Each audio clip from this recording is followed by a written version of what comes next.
আলামিন। যিনি রাত্রকে দিন বানান, তুলিজুল লাইলা ফিন নাহারি ওয়া তুলিজুন নাহারা ফিল লাইল ওয়া তুখরিজুল হাইয়া মিনাল মাইয়িতি ওয়া তুখরিজুল মাইয়িতা মিনাল হাই। যিনি রাত্রকে দিন বানান, দিনকে রাত্র বানান, মৃতকে জিন্দা করেন, জিন্দাকে তিনি মারেন। বলেন সুবহানাল্লাহ। সর্বময় ক্ষমতার মালিক কে? আল্লাহ রব্বুল আলামিন। আমার ভাইয়েরা, সেই আল্লাহ রব্বুল আলামিনকে তারা বলছে, যা দেখি না দুই নয়নে, বিশ্বাস করি না গুরুর বচনে, নাউযুবিল্লাহ। আল্লাহ বলেন, ফাআইনামা তুওয়াল্লু ফাসাম্মা ওয়াজহুল্লাহ।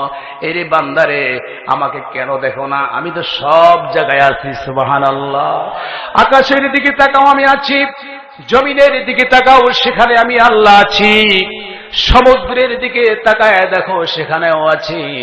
আমার ভাইয়ের, আল্লাহ পাক বলছেন, আকাশের দিকে তাকায় একটু চিন্তা করো, আমাকে দেখবে। এই বিশাল আকাশ, কোনো খুঁটি নাই, পিলার নাই, কে ঝুলায়া রাখলো? আল্লাহ।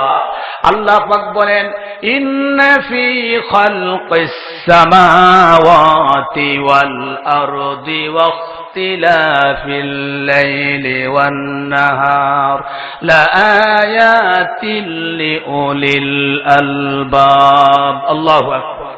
আল্লাহ পাক বলেন, আকাশ এবং জমির সৃষ্টি, রাত এবং দিন পরিবর্তনের মধ্যে যারা নাকি বুদ্ধিমান, যাদের আকল আছে, জ্ঞান আছে, বুদ্ধি আছে, তারা বুঝতে পারে, তাদের জন্য নিদর্শন রয়েছে। সুবহানাল্লাহ। আল্লাহ পাক কোরআনের মধ্যে বলছেন, আল্লাযীনা ইয়াযকুরুনাল্লাহা কিয়ামান ওয়া কুউদান ওয়া আলা জুনুবিহিম। আল্লাহ পাক বলেন, তারাই জ্ঞানী যারা নাকি দাঁড়ানো অবস্থায়, বসা অবস্থায়, শোয়া অবস্থায়। মানুষ তিন অবস্থার বাহিরে থাকে না, হয়তো দাঁড়ানো থাকে, না হয় বসা থাকে, না হয় শোয়া থাকে। কথা ঠিক কিনা বলেন? আল্লাহ পাক বলেন, যারা যখন যে অবস্থায় থাকে, আমি আল্লাহর জিকির করে, তারাই বুদ্ধিমান। আর তারা কি বলে? ওয়ায়াতাফাক্কারুনা ফি খালকিস সামাওয়াতি ওয়াল আরদ। আসমান এবং জমিন সৃষ্টির ব্যাপারে চিন্তা করে। সুবহানাল্লাহ। আর কি বলে? রব্বানা মা খালাকতা হাযা বাতিলা।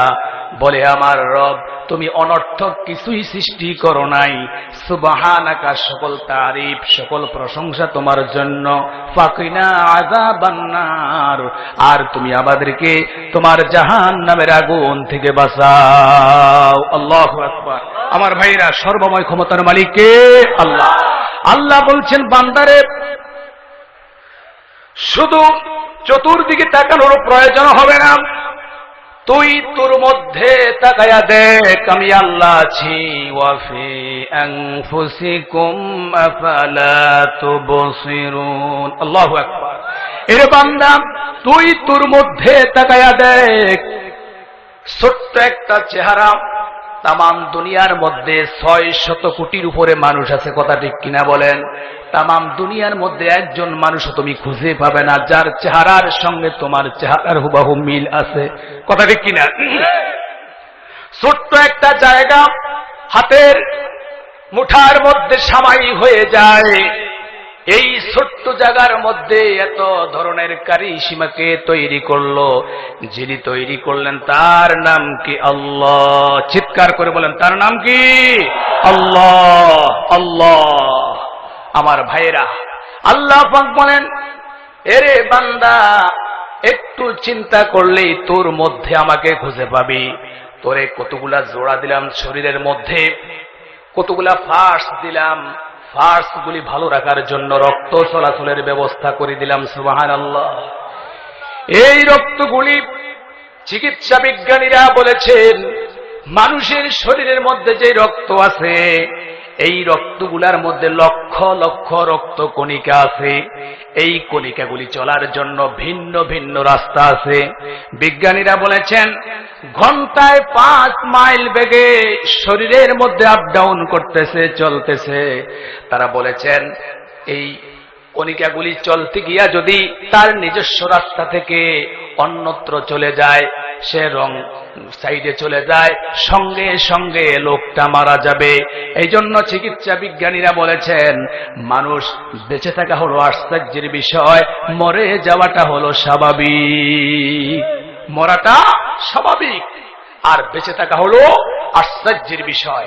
আমার ভাইয়েরা, আল্লাহর কুদরতে, আল্লাহর রহমতে আমরা বেঁচে আছি, কারণ আল্লাহ পাক রব্বুল আলামিন তিনি হলেন রহমান, তিনি রাহিম, তিনি দয়াবান। সুবহানাল্লাহ ওয়া বিহামদি। তার দয়ার কারণে আমরা বেঁচে আছি। আমার ভাইয়েরা, এজন্য আল্লাহ রাব্বুল আলামিন বলেছেন বান্দারে একটু চিন্তা করলে আমার পরিচয় পেয়ে যাবি। সুবহানাল্লাহ। চিন্তা কর আমার সৃষ্টি নিয়ে, আমাকে নিয়ে চিন্তা করার দরকার নাই, আমার মাখলুক নিয়ে চিন্তা করলে আমার পরিচয় পেয়ে যাবি। সুবহানাল্লাহ। এজন্য আল্লাহ রাব্বুল আলামিন বলেছেন ও বান্দারে তুই কিছুই ছিলি না, লাম ইয়াকুন শাইআম মাযকুরা, আলোচনার কোনো বস্তুই ছিলি না, সেখান থেকে আমি তোমাকে তিলে তিলে আমি মানুষ